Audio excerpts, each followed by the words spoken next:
Bem-vindo ao Contos da Meia-Noite. Aqui é a Fran. A partir de agora, o medo não pede licença. Apague as luzes, coloque os fones, feche os olhos e não olhe para trás. A história já começou.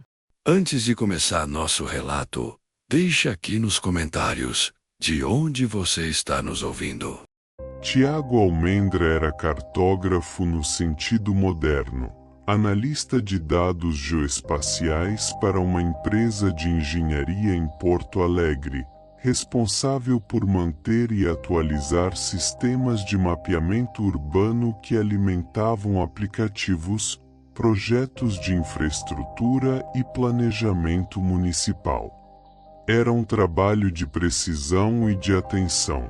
Qualquer erro se propagava, uma rua numerada errada ou uma quadra posicionada 2 metros fora do lugar se tornava problema multiplicado em todas as aplicações do Ftreon.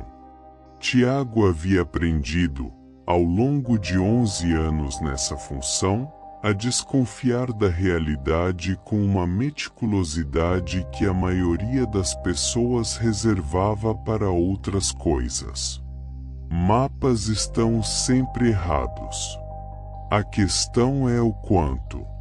O problema começou no inverno de junho, quando ele notou uma discrepância entre o mapa que havia atualizado na semana anterior e a realidade que via pela janela do escritório.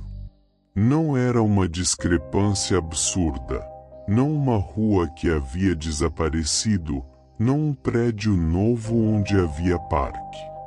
Era sutil, a esquina do lado oposto, que ele sabia ser de 90 graus porque havia verificado as coordenadas cadastrais recentemente, parecia aguda. Como se as duas ruas se encontrassem em 85 graus em vez de 90. 5 graus a menos não pareciam suficiente para perder o sono, mas Tiago era do tipo que perde o sono com 5 graus.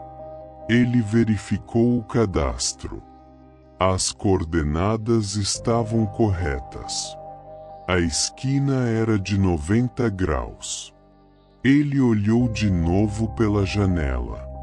Continuava parecendo aguda.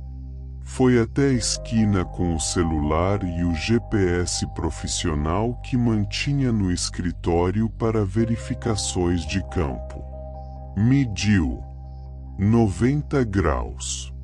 A esquina era de 90 graus. Ele havia sido enganado pela perspectiva, pela luz, por algo no ângulo da janela. Voltou para o escritório e não pensou mais nisso. Mas na semana seguinte aconteceu de novo. E desta vez não era a esquina, era a praça a 3 quarteirões, que ele conhecia bem porque havia mapeado pessoalmente 2 anos antes, e que de manhã, quando caminhou até ela, tinha um formato diferente do que lembrava. Não dramático. Uma das extremidades parecia mais comprida. Como se a praça houvesse crescido 2 ou 3 metros num sentido. Ele mediu. As dimensões batem com o cadastro. A praça tinha o mesmo tamanho de sempre. Mas havia algo, e isso era o problema real, o que tirava o sono de verdade, que ele não conseguia descartar pela medição. A proporção era diferente. Não o tamanho absoluto. A proporção. Como se os 2 ou 3 metros que a praça parecia ter ganhado fossem reais, e o cadastro fosse que estava errado. Tiago comprou um caderno. Passou a documentar todas as discrepâncias que percebia, não as que media, porque as medições sempre voltavam corretas, mas as que via. A rua que parecia mais estreita numa manhã de terça-feira. O viaduto cuja curvatura parecia diferente numa tarde de quinta.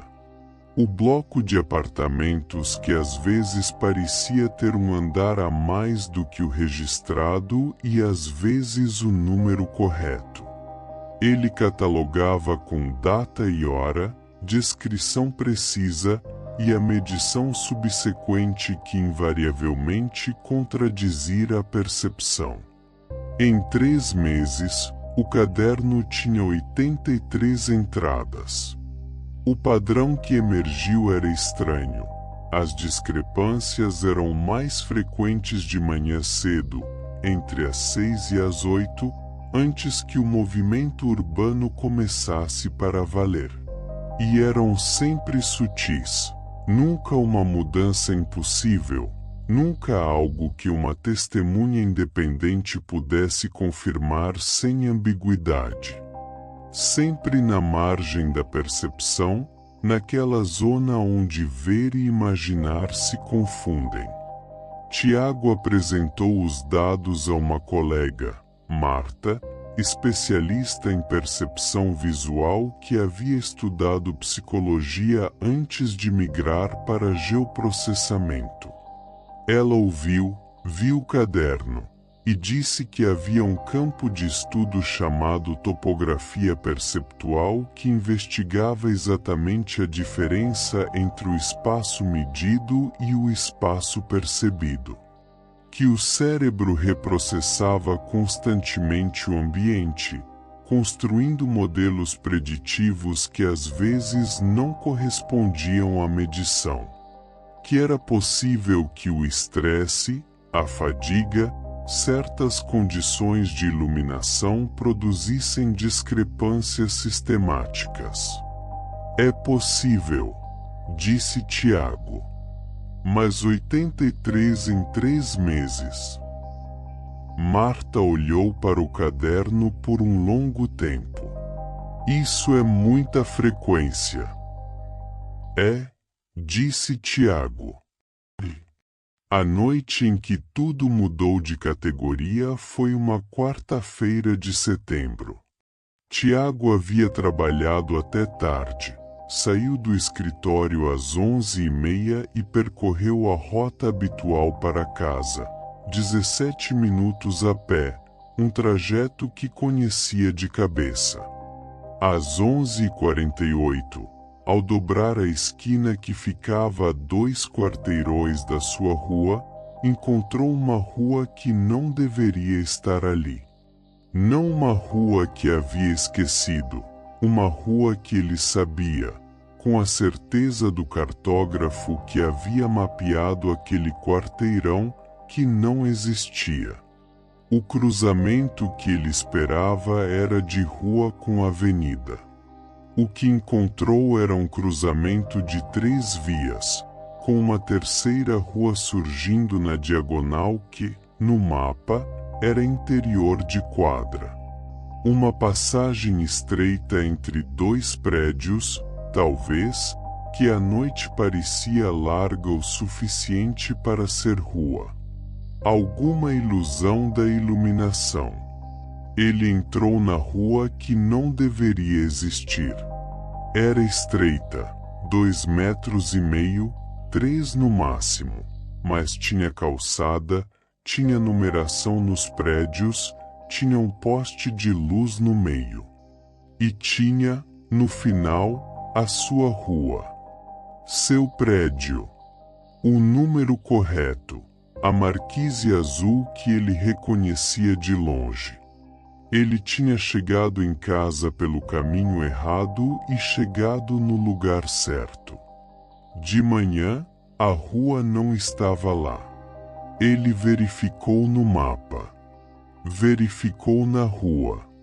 O cruzamento que havia atravessado era uma esquina normal, exatamente o que o cadastro dizia que era.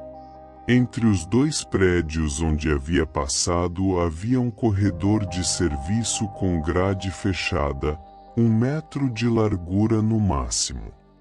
Tiago ficou parado na calçada por um longo tempo.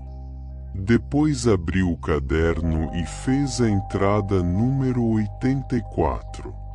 Mas desta vez a coluna de medição subsequente ficou em branco.